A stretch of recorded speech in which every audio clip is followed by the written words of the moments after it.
की विधि। पुंसवन व्रत की विधि। पुंसवन व्रत की विधि। राजा परीक्षित ने पूछा, भगवान, आपने अभी अभी पुंसवन व्रत का वर्णन किया है और कहा है कि उससे भगवान विष्णु प्रसन्न हो जाते हैं। सो अब मैं उसकी विधि जानना चाहता हूँ। 1. श्री शुकदेव जी ने कहा, परीक्षित, ये पुंसवन व्रत समस्त कामनाओं को पूर्ण करने वाला है। स्त्री को चाहिए कि वह अपने पतिदेव की आज्ञा लेकर मार्गशीर्ष शुक्ल प्रतिपदा से इसका आरंभ करे। 2. पहले मरोद्गन के जन्म की कथा सुनकर ब्राह्मणों से आज्ञा ले। फिर प्रतिदिन सवेरे दातुन आदि से दांत साफ करके स्नान करे। 2. श्वेत वस्त्र धारण करे और आभूषण भी पहन ले। प्रातः काल कुछ भी खाने से पहले ही भगवान लक्ष्मी नारायण की पूजा करे। 3. इस प्रकार प्रार्थना करे, प्रभु, आप पूर्ण कौम है, अतएव आपको किसी से भी कुछ लेना देना नहीं है। आप समस्त विभूतियों के स्वामी और सकल सिद्ध स्वरूप है। मैं आपको बार बार नमस्कार करती हूँ। 4. मेरे आराध्य देव, आप कृपा, विभूति, तेज, महिमा और वीर्य आदि समस्त गुणों से नित्य युक्त है। इन्हीं भग ऐश्वर्यों से नित्य युक्त रहने के कारण आपको भगवान कहते हैं।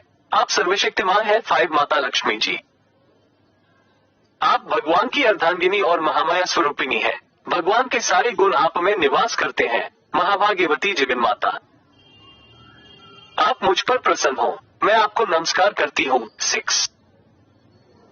परीक्षित, इस प्रकार स्तुति करके एकाग्रचित्त से ओम नमो भगवते महापुरुषाय महानुभावाय महाविभूतिपत्ये से महाविभूति विब्लिम पहरानी ओंकार स्वरूप।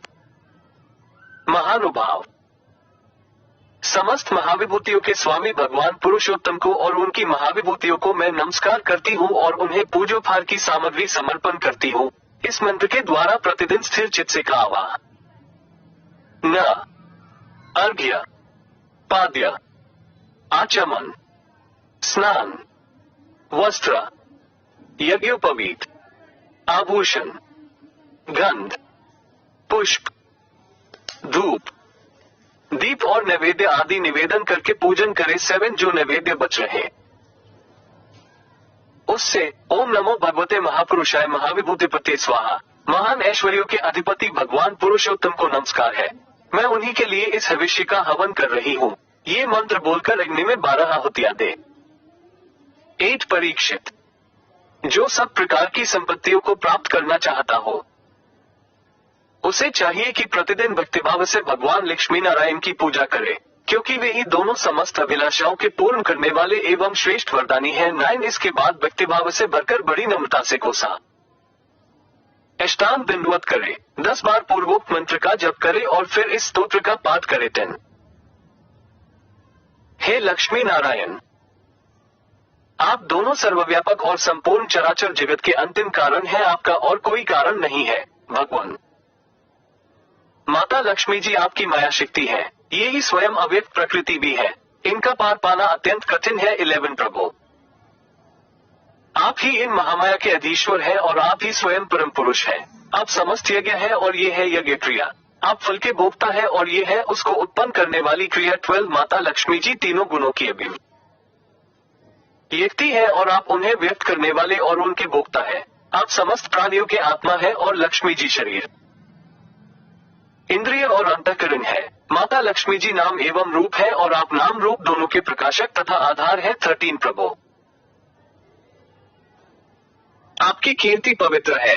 आप दोनों ही त्रिलोकी के वरदानी परमेश्वर है। अतः मेरी बड़ी बड़ी आशा अभिलाषाएं आपकी कृपा से पूर्ण हो। 14. परीक्षित, इस प्रकार परम वरदानी भगवान लक्ष्मी नारायण की स्तुति करके वहां से नैवेद्य हटा दे और आचमन करा के पूजा करे। 15. तदनंतर भक्तिभाव भरित हृदय से की स्तुति करे और यज्ञावशेष को सूखकर फिर भगवान की पूजा करे। 16. की पूजा के बाद अपने पति को साक्षात भगवान समझकर परम प्रेम से उनकी प्रिय वस्तुएं सेवा में उपस्थित करे। पति का भी ये कर्तव्य है कि वह आंतरिक प्रेम से अपनी पत्नी के प्रिय पदार्थ लाकर उसे दे और उसके छोटे बड़े सब प्रकार के काम करता रहे। 17. परीक्षित, पति पत्नी में से एक भी कोई काम करता है तो उसका फल दोनों को होता है। इसलिए यदि पत्नी रजोधर्म आदि के समय ये व्रत करने के अयोग्य हो जाए तो बड़ी एकाग्रता और सावधानी से पति को ही इसका अनुष्ठान करना चाहिए। 18. यह भगवान विष्णु का व्रत है। इसका नियम लेकर बीच में कभी नहीं छोड़ना चाहिए। जो भी ये नियम ग्रहण करे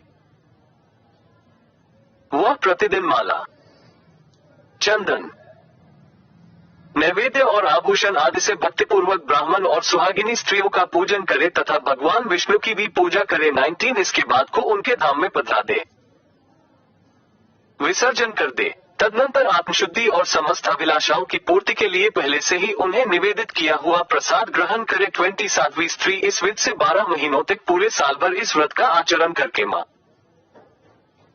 अमावस्या को उद्यापन संबंधी उपवास और पूजन आदि करे। 21 उस दिन प्रातःकाल ही स्नान करके पूर्ववत विष्णु भगवान का पूजन करे और उसका पति भाग्यगी की विधि से घृत मिश्रित खीर की अग्नि में 12 आहुति दे। 22 इसके बाद जब ब्राह्मण प्रसन्न होकर उसे आशीर्वाद दे तो बड़े आदर से सिर झुकाकर उन्हें स्वीकार करे, भक्तिभाव से माथा टेककर उनके चरणों में प्रणाम करे और उनकी आज्ञा लेकर भोजन करे। 23 पहले आचार्य को भोजन कराए, फिर मौन होकर भाई बंधुओं के साथ स्वयं भोजन करे। इसके बाद हवन से बची हुई घृत मिश्रित खीर अपनी पत्नी को दे। वह प्रसाद स्त्री को सत्पुत्र और सौभाग्य दान करने वाला होता है। 24 परीक्षित भगवान के इस पुंसवन व्रत का जो मनुष्य विधिपूर्वक अनुष्ठान करता है उसे यही उसकी मनचाही वस्तु मिल जाती है। स्त्री इस व्रत का पालन करके सौभाग्य, संपत्ति, संतान, यश और ग्रह प्राप्त करती है तथा उसका पति चिरायु हो जाता है। 25 इस व्रत का अनुष्ठान करने वाली कन्या समस्त शुभ लक्षणों से युक्त पति प्राप्त करती है और विधवा इस व्रत से निष्पाप होकर वैकुंठ में जाती है, जिसके बच्चे मर जाते हों। वह स्त्री इसके प्रभाव से चिरायु पुत्र प्राप्त करती है। धनवती किंतु अभागिनी स्त्री को सौभाग्य प्राप्त होता है और कुरूपा को श्रेष्ठ रूप मिल जाता है। रोगी इस व्रत के प्रभाव से रोगमुक्त होकर बलिष्ठ शरीर और श्रेष्ठ इंद्रिय शक्ति प्राप्त कर लेता है। जो मनुष्य मांगलिक श्राद्ध कर्मों में इसका पाठ करता है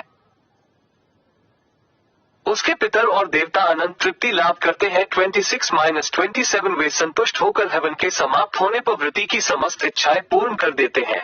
ये सब तो संतुष्ट होते ही हैं। समस्त यज्ञों के एकमात्र भोक्ता भगवान लक्ष्मी नारायण भी संतुष्ट हो जाते हैं और व्रती की समस्त अभिलाषाएं पूर्ण कर देते हैं। परीक्षित मैंने तुम्हें मरुदगण की आदरणीय और पुण्यप्रद जन्म कथा सुनाई और साथ ही दिति के श्रेष्ठ पुंसवन व्रत का वर्णन भी सुना दिया। 28